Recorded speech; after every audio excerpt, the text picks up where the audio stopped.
What's the running back room going to look like for the Oklahoma Sooners in 2025? Man, I don't know. I think pretty good. We'll discuss coming up next here on Locked On Sooners.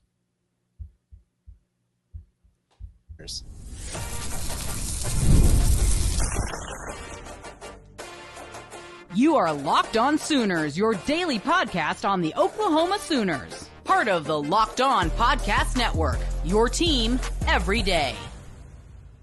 Thanks again for making Locked On Sooners your first listen every single day. Shout out to all the everydayers out there. Tune in and subscribe to the show wherever you get your podcasts. We're free and available on all podcast platforms and on YouTube. So hit that subscribe button. Hit that notification bell to let you know when new episodes drop. Jay, I think everybody's a little bit surprised that we didn't see anybody enter the transfer portal from the running back room. So technically we had two, but no one that we didn't think was going to hit the portal. I'm sorry. But no, you're right. But the thing, you are right. It's like, for the most part, you are truly right, because we expected a lot more, you know, changes in that running back room for DeMarco Murray. And we're going to go into winter workouts with Gavin, Sawchuck, Xavier, Robinson, Taylor, Tatum, Sam Franklin, Javonte Barnes, right? Did not expect us to end up like this, but it sounds like that room has a lot more stability than anticipated. Unfortunately, they did lose one of those players. We'll talk about that in the next segment, but having Gavin and Gabe Sawchuck back there still with Xavier Robinson, Taylor Tatum, and Javonte Barnes, and I mean Sam Franklin, even though we watched Sam Franklin get chewed out during that Navy game for dropping back-to-back passes, it's interesting to see that room is going to continue to maintain with veterans. Now, the bigger question, John, that I have for DeMarco Murray, and, you know, even for you here to kind of figure this out, how healthy do we believe this room is going to be going into next season? Because that's been the problem when it came to Gavin Sawchuck as well as Javonte Barnes, is that we haven't really been able to see them fully healthy for a whole season. Right. You know, we got excited after the Florida State Bowl game. Last season, you kind of got half the season from Gavin Sawchuck. And in this past season, you didn't get much of either one of the two except for Barnes in like 2 games. Then Xavier Robinson took over after Alabama. So it was kind of like, meh. And then Taylor Tatum, you got to get him to stop fumbling. And that's really about it. But he's explosive. He finds holes. So what do you think could potentially be the rotation as we prepare for winter workouts for this room? I feel like trying to solve how the running back rotation is going to look is like trying to solve a Rubik's Cube. I have no idea. Like, I've never been able to solve a Rubik's Cube. One, I don't have the patience for it. Jay's going to do it right here now as I'm talking, because he's just going to show me how much smarter he is than I am. But dude, it's been such a question as to why or how DeMarco Murray decides to play guys. Yeah. I don't think anybody has an understanding of it other than DeMarco Murray. I'm trying to figure out the rhyme or reason. Yeah, you're right. Like, is there a rhyme or reason? Have you been able to decipher said rhyme or reason?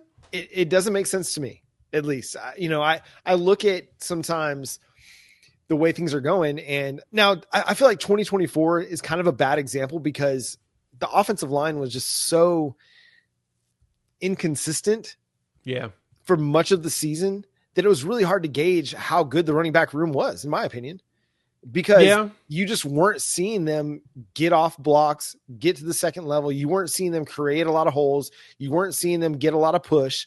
Now things got better as the season went along, but the running backs really didn't have much of a chance for the first half of the season, in my opinion.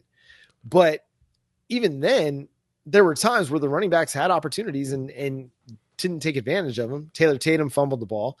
And also, your quarterback was unwilling to give them the ball when the read called for them to get the ball. So the run game in 2025 or 2024 is just awful, just like everything in the offense. Yeah.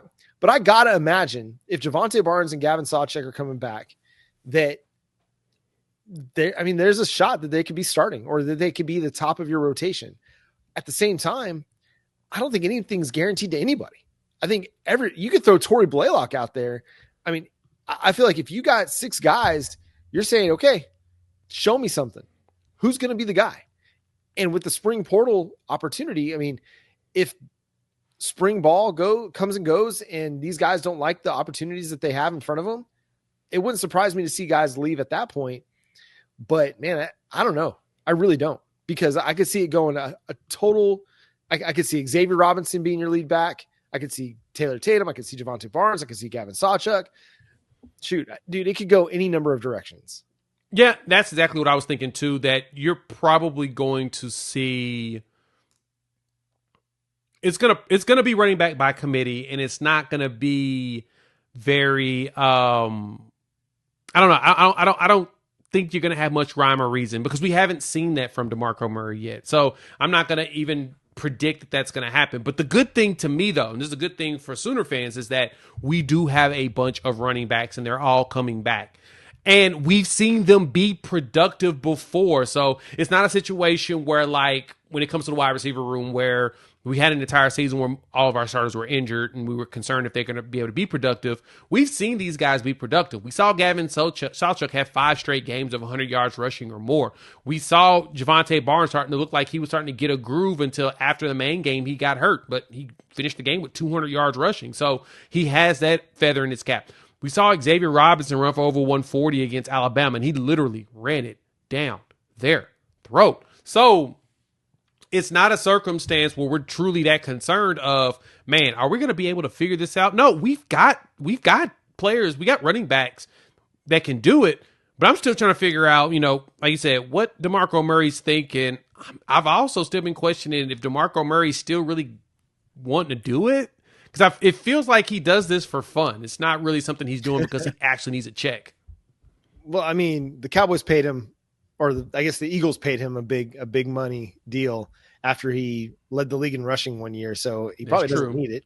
But at the same time, I mean, he's making a pretty healthy salary from the Oklahoma Sooners to coach the running backs. But I just think, you've got a number of guys that you like. Again, it comes back to Oklahoma likes the guys they have. You didn't have to go into the portal to get a running back. So there's a positive there.